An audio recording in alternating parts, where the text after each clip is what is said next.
Hai Saji, Sagittarius, selamat datang di Fortune Star 222 sama gue Lucky yang siap bacain energi kalian di bulan Juli. Seperti biasa nih, general reading, jadi ambil yang sesuai dan tinggalkan yang tidak sesuai. Jangan paksa yang sesuai. Cross watcher, siapapun kalian yang sedang berurusan dengan Sagittarius, kalian welcome untuk join. Karena energi kita suka ketukar, jadi mungkin banget pesannya buat kalian juga. Kalau nggak sesuai, gue saranin nggak hanya nonton sun sign kalian, tapi juga moon sign dan rising atau ascendant sign kalian, oke? Karena tiap orang punya 3 signs yang berbeda dan ini general reading. Jadi dengan nonton ketiganya kalian bisa lebih spesifik ngelihat situasi kalian sendiri, oke? Langsung aja gue mulai dengan Lenormand 3 kartu. Apa yang terjadi pada Sagittarius di bulan Juli? Apa yang terjadi pada Sagittarius? Key, book, anchor, under the deck, ring.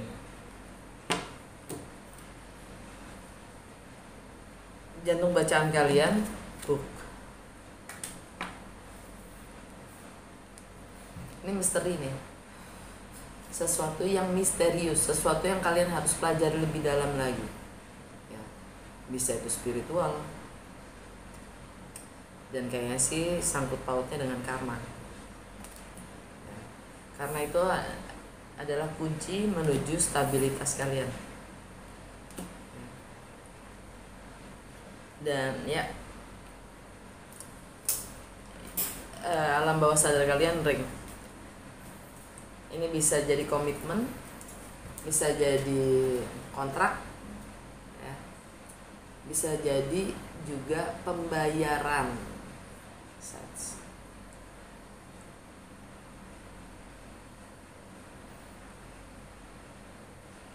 Ada masalah pembayaran di sini kuncinya. Kalian harus bayar mungkin, atau orang lain harus bayar. Orang lain harus bayar kalian ya, karma ini pembayaran. Jadi kalian tidak dapat bayaran karena kalian harus membayar, kurang lebih gitu. Kalian dapat bayaran kalau kalian membayar ya, kurang lebih gitu. Hal-hal yang sifatnya spiritual, misteri yang kalian harus dalamin lagi. Kunci untuk stabilitas kalian sendiri.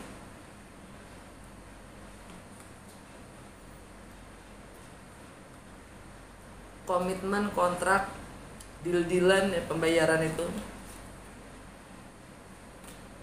ada halangan, ada rintangan yang cukup tinggi. Oke. Langsung aja ke ini ya, Lucky Tarot. Ya, seperti biasa 12 kartu.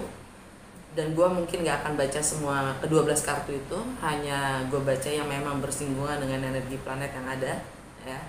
Dan karena gue baca Sagittarius ada di rumah pertama.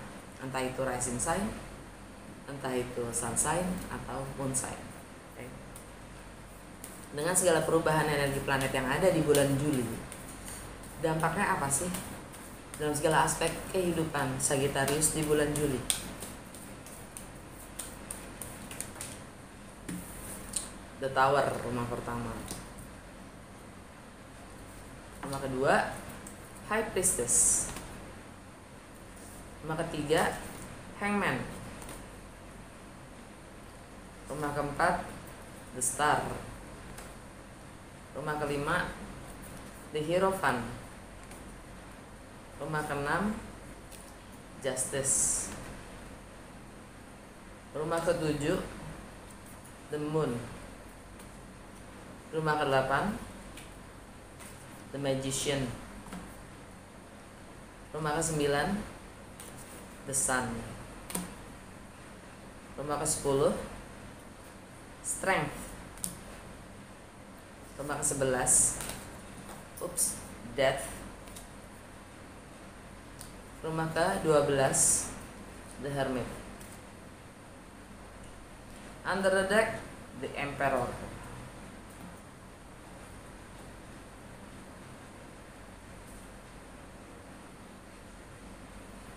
gue mulai lagi dari tanggal 28 Juni. Ada new moon di Cancer bersanding dengan black moon Lilith square dengan Jupiter di Aries. New moon di Cancer. New moon itu konotasinya adalah new beginning, inisiasi, sesuatu yang kalian ingin mulai, ingin memulai. Ada gejolak ingin memulai sesuatu yang baru. Tapi bersanding dengan Lilith. Lilith itu black moon Lilith, ya, adalah sama-sama moon, sama-sama sisi emosional kita, ya. Kegelapan, tapi yang gelap, yang tidak mau kita terima, kita tidak mau, yang kita nggak mau lah, pokoknya gue nggak mau kayak gini, gue nggak mau itu, yang kita tidak mau terima, yang kita mau lupakan, yang kita mau kubur, yang kita nggak mau, gitu.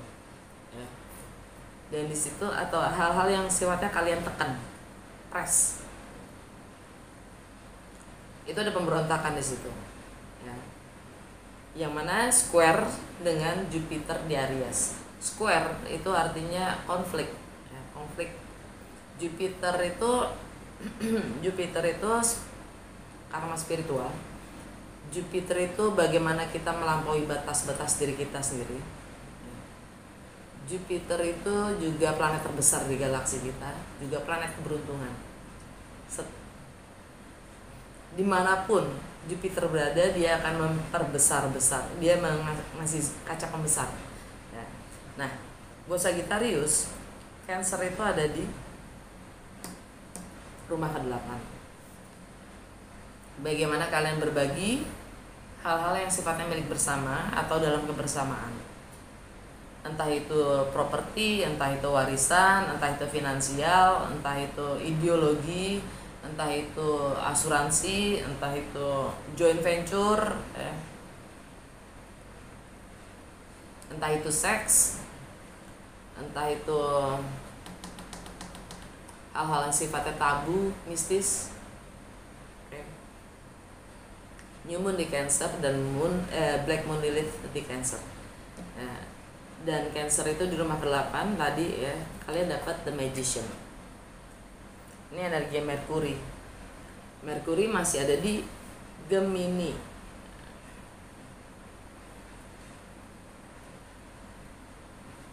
Gemini buat Sagittarius itu ada di rumah ke-7, relationship, partnership.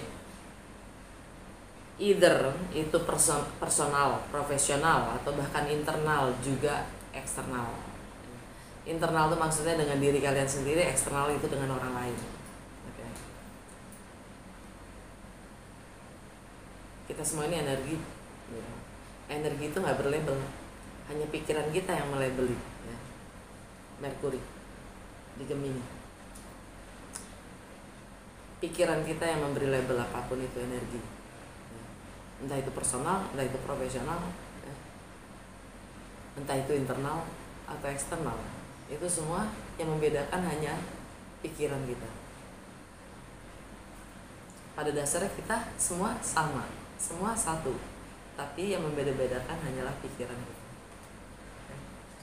Nah, di rumah Gemini kalian dapat The Moon, relationship, partnership, The Moon, sisi emosional.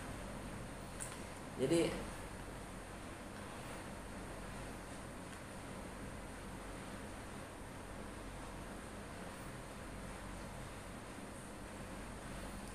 kalian merasa mampu untuk berbagi,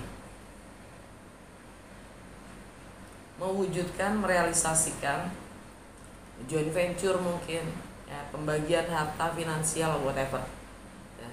Kalian merasa mampu karena memang mungkin kalian merasa emang itu untuk berbagi gitu. Apapun yang kalian capai itu untuk berbagi.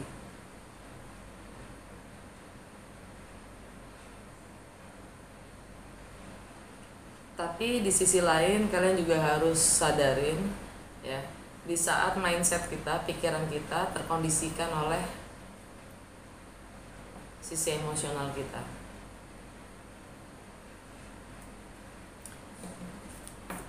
Jadi apapun keinginan kita gitu, keinginan kalian dalam berbagi, dalam mewujudkan, entah itu kerjasama, kolaborasi, joint venture ya.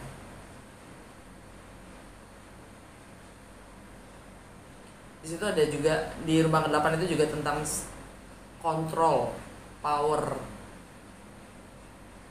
Hati-hati dalam berbagi pun ada yang hak, ada yang juga bukan. Hati-hati.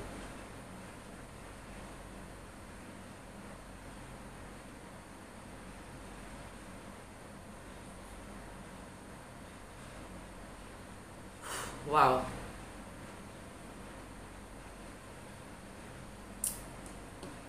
Ini energi yang Cancer juga soalnya. Ya, kalian sangat ingin berbagi. Kalian sangat peka sih. Kalian cukup peka.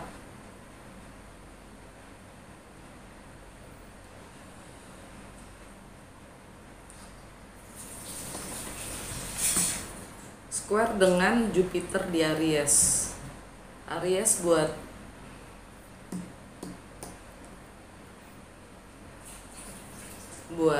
Sagittarius. Aries itu ada di rumah kelima. Rumah kelima itu tentang bagaimana kalian mengekspresikan diri. Rumah kelima itu tentang bagaimana kalian having fun, bersenang-senang, tentang anak-anak, tentang masa kecil kalian, tentang project kalian. Di rumah kelima itu ada Jupiter square. Jadi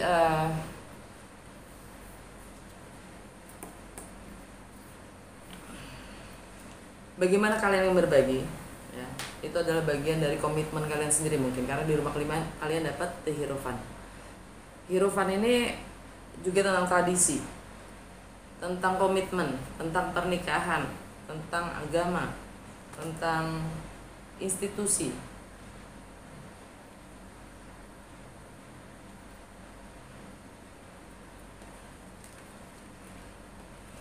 Bagaimana kalian berbagi, komitmen, kontrak, kepatuhan kalian terhadap nilai atau tradisi itu sendiri. Ini energi Taurus.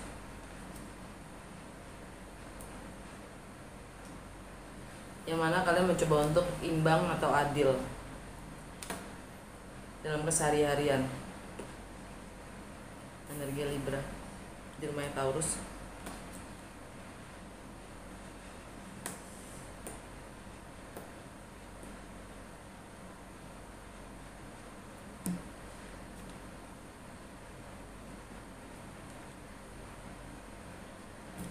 Ada yang harus berakhir mungkin, ada yang harus kalian tinggalkan.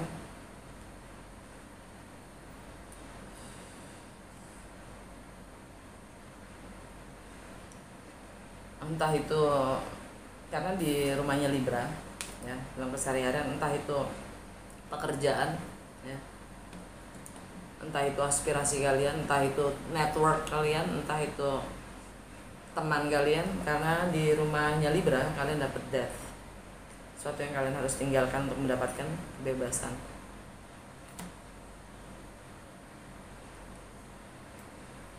Dan death ini energinya Pluto, energinya Scorpio, yang mana di rumah Scorpio, di rumah ke-12 buat Sagittarius ya, tentang segala hal yang sifatnya spiritual, alam bawah sadar, tentang ending, karma, closure. The Hermit. Kalian diminta untuk mencari jawaban dari dalam diri kalian sendiri tentang alam bawah sadar kalian, tentang karma kalian sendiri ya.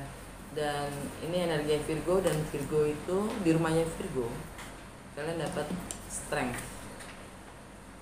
untuk reputasi kalian sendiri ya, jangka panjang, long term goal kalian dan karir kalian. Kalian diminta untuk lebih vokal, menyuarakan apapun yang memang kalian harus ungkapkan, ekspresikan.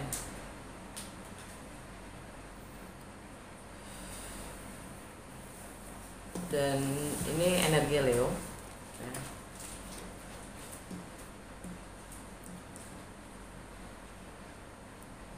Dan di rumahnya Leo ada di rumah ke-9 tentang travel, tentang foreign, segala sesuatu yang asing, yang baru. Kalian ingin mulai sesuatu yang baru mungkin ya, karir yang baru mungkin, tentang perbedaan budaya, agama, latar belakang, hukum, juga higher education ya. Di rumahnya Leo itu sendiri kalian dapat the sun. Leo, kalian akan dapat pencerahan, akan terungkap kebenaran-kebenaran ya. Bagaimana kalian harus akan mampu melampaui batas-batas kalian sendiri ya.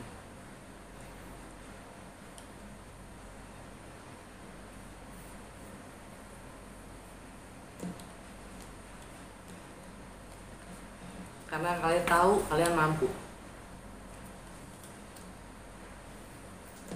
Karena the sun ada di Cancer. Di rumah Cancer ada apa? The Magician. Kalian tahu, sadarin kalian mampu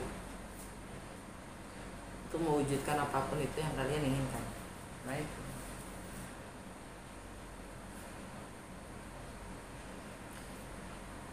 Oke.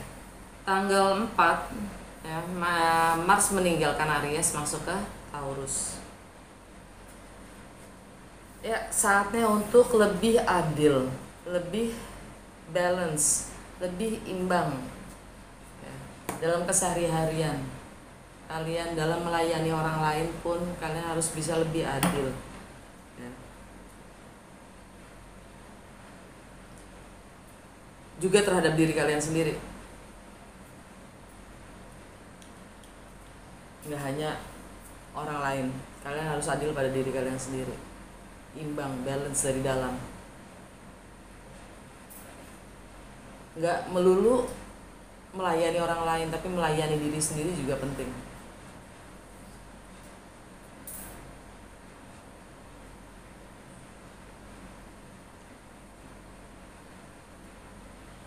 Jadi mungkin dengan keadilan ini kalian mungkin akan menuntut keadilan ya, untuk beberapa dari kalian ya.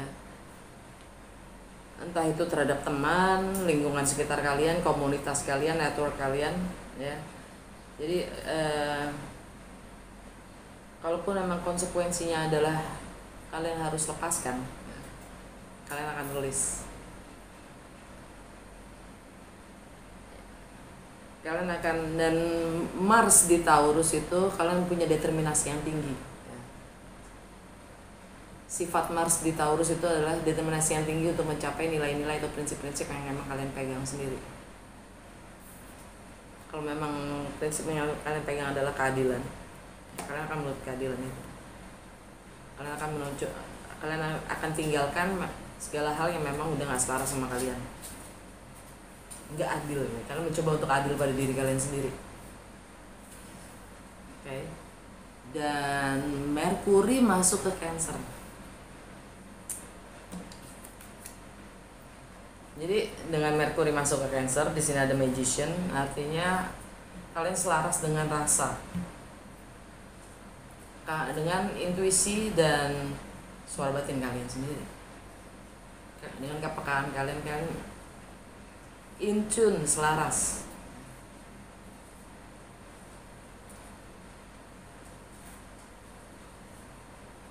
Kalian pegang teguh dengan apa yang kalian punya tekad yang kuat lah. Sadarin, gue cuma ngingetin ya, dengan energinya Merkuri di Cancer, segala persepsi, mindset kita itu sangat terkondisikan oleh apa yang kita rasa. Karena Cancer itu elemen air, elemen yang mana sangat emosional ya. Tapi di sisi lain kita juga sangat peka dan sangat aware ya, sangat melek akan kebutuhan atau sangat melek akan kebutuhan orang lain. Kita peka terhadap kebutuhan orang lain dan bagaimana mengerti orang lain gitu ya. Tanggal 13 full moon di Capricorn. Full moon di Capricorn. Full moon itu konotasinya adalah ending, closure. Capricorn buat Sagittarius itu di rumah kedua. Ya, rumah kedua itu tentang nilai. Segala hal yang sifatnya bernilai, berharga buat kalian. bagaimana kalian menilai, bagaimana kalian menghargai, apa yang berharga buat kalian. Ya entah itu properti, entah itu keluarga, entah itu anak, entah itu penghasilan, ya, harta benda, dan bagaimana kalian menghargai diri kalian sendiri, mencintai diri kalian sendiri, ya, menilai diri kalian sendiri. Itu ada yang bergeser kayaknya dengan energinya full moon di Capricorn, karena Capricorn ada di rumah kedua, ya, ada yang bergeser, ada nilai-nilai yang bergeser di situ. Dan di rumah kedua itu ada Pluto juga di Capricorn. Anyway, di rumah kedua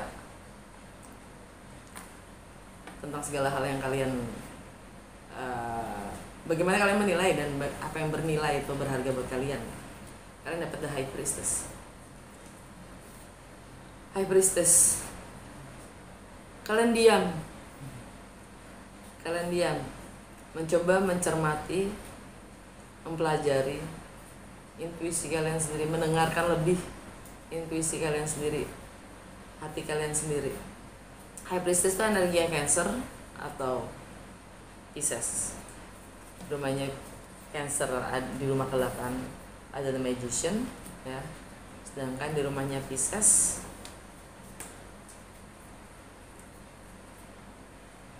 itu di rumah keempat. Di rumah keempat buat Sagittarius itu tentang home, family, tradisi, dan emosional kalian sendiri.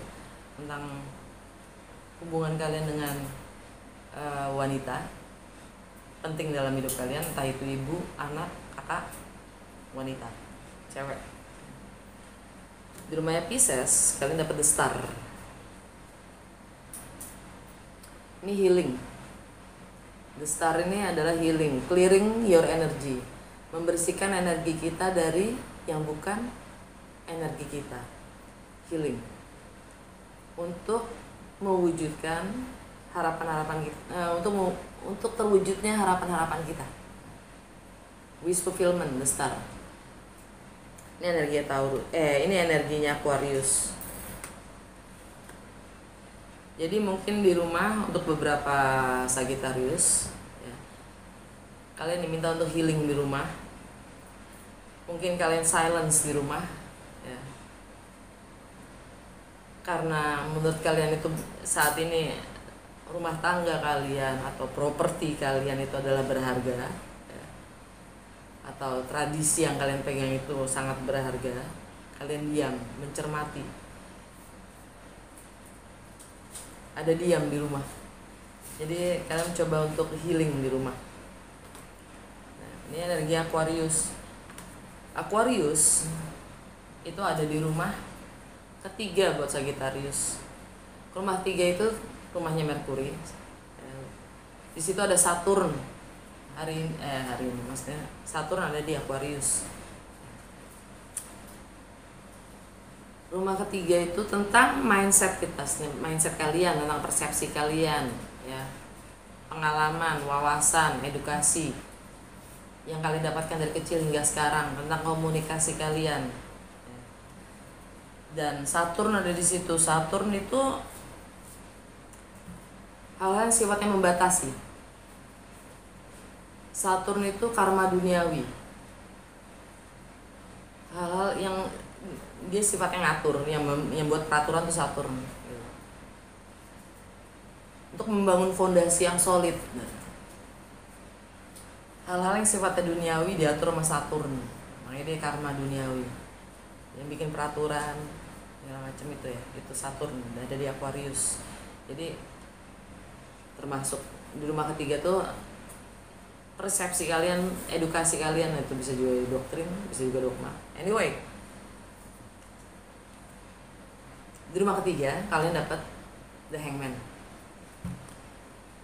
Hangman balik lagi itu energinya Pisces. Pisces di rumah keempat, home, family, tradisi, healing. Energinya Aquarius. Hangman, gantung. Kalian mencoba bersabar mungkin, Kalian mencoba untuk melihat dari persepsi yang berbeda keadaan dan kondisi kalian, ya. Coba bersabar, berkorban. Sadarin kesabaran yang berlebihan, pengorbanan yang berlebihan itu adalah pengkhianatan pada diri kita sendiri.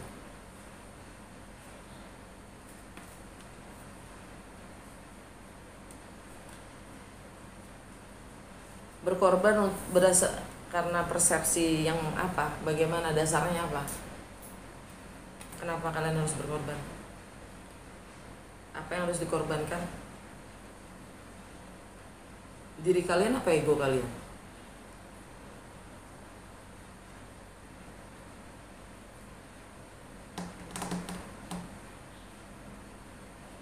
Itu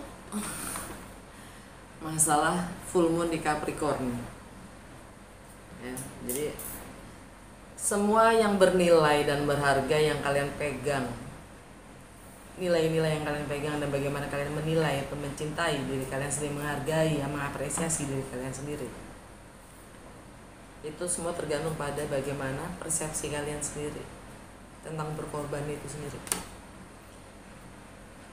Dan makanya kalian diminta untuk healing. Ini tentang home, family, tradisi. Membersihkan diri kalian dari energi-energi yang bukan kalian, termasuk ajaran-ajaran yang memang udah gak sesuai dengan diri kalian sendiri saat ini.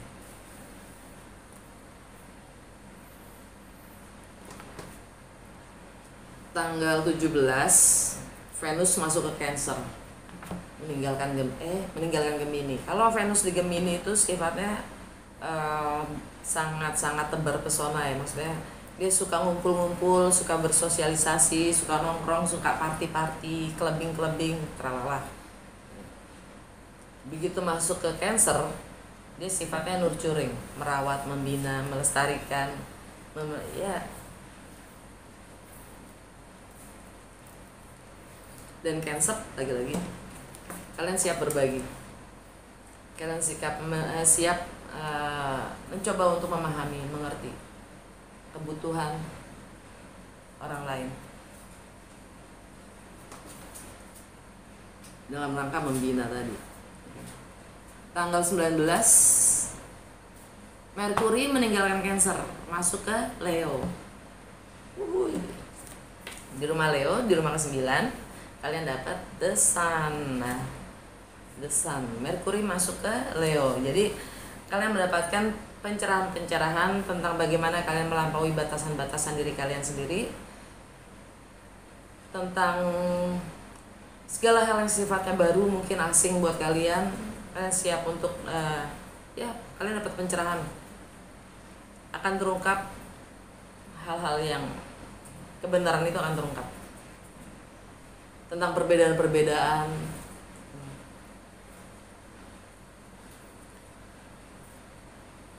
Dan energinya Merkuri masuk ke Leo itu sangat ekspresif. Sagittarius ekspresif, jangan ditanya. Saudaraan kok sama Leo, ya kan. Tanggal 22 The Sun masuk ke Leo. Rumah Leo ada matahari, ya, spotlight. Yang jelas kalian siap untuk pindah kayaknya, ya, travel, relokasi mungkin, ya. Kalian siap memulai sesuatu yang baru. Kalian siap menerima perbedaan-perbedaan itu, ya kan? Dan mulai belajar hal-hal yang baru.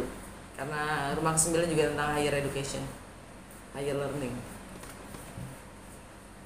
Tanggal 28 New Moon di Leo. Wow.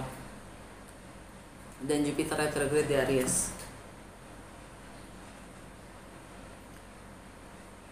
Kalian siap, ya, memulai segala sesuatu yang baru dengan determinasi yang tinggi, goal yang baru mungkin, ya, hal-hal baru, termasuk komitmen-komitmen baru dan cara baru untuk having fun.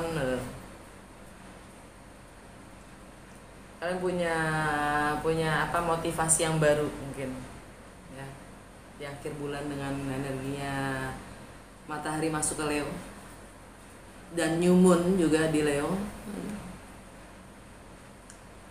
Yang jelas kalian dengan energi Jupiter retrograde di Aries, kalian diminta untuk merevaluasi juga ya, karena Jupiter itu kan planet terbesar. Jadi dimanapun dia berada dia akan memperbesar hal-hal yang ada di rumah itu. Nah, Ariesnya kalian kan ada di rumah kelima tentang bagaimana kalian having fun. Jadi komitmen kalian terhadap bagaimana kalian having fun itu gimana?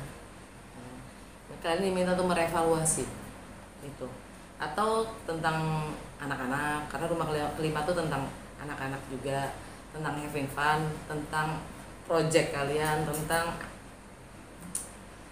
bagaimana kalian mengekspresikan diri, komitmen kalian gimana terhadap itu semua. Oke. Dan pelajaran apa yang kalian dapatkan dari, karena energi retrograde itu mengevaluasi komitmen kalian sendiri terhadap anak-anak. Misal gue ulangi lagi. Tanggal 31 Uranus konjang North Node dan Mars di Taurus. Uranus itu keunikan kita, jati diri kita. Ya, North Node itu fokus kita ke depan selama 2 tahun ke depan. Ya. Itu ada di Taurus, dan Mars itu tindakan kita. Semuanya itu selaras nggak dengan jati diri kita, karakter kita, prinsip kita, nilai-nilai yang kita pegang ya, sesuai nggak dengan fokus goal kita ke depan jangka panjang kita, tindakan-tindakan apa yang kita harus ambil gitu. Nah, Taurus itu buat kalian ada di keseharian, rutinitas kalian, kesehatan kalian, dan juga bagaimana kalian melayani orang lain, dan kalian dapat justice, adil pada diri kalian sendiri pertama. Dengan kalian adil pada diri kalian sendiri, balance dengan dari dalam diri kalian sendiri, kalian juga balance secara eksternal kepada orang lain. Bukan lagi nggak enak kata-katanya kan gitu. Oke, itu tanggal 31. Oh ya, alam bawah sadar kalian The Emperor, energi Aries. Kalian komit pada diri kalian sendiri, karena kalian tahu kalian punya kuasa dan kendali terhadap nasib kalian sendiri, dan kalian komit pada apapun project kalian ya, dengan having fun mungkin, dengan anak-anak kalian mungkin. Kalau jangka panjang kalian adalah anak-anak ya. Anyway, terakhir dari Universe Tarot ya, kita lihat tunjuk apa untuk Sagittarius di bulan Juli.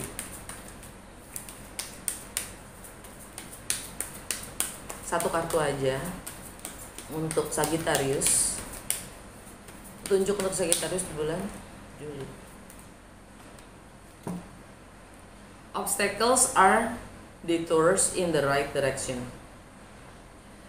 Rintangan itu hanya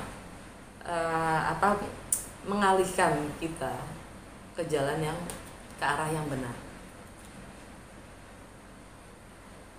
Kalian bisa zoom dan baca sendiri ya. Segitu aja, semoga resonate dan berguna. Kalau iya jangan lupa untuk like, comment, dan share.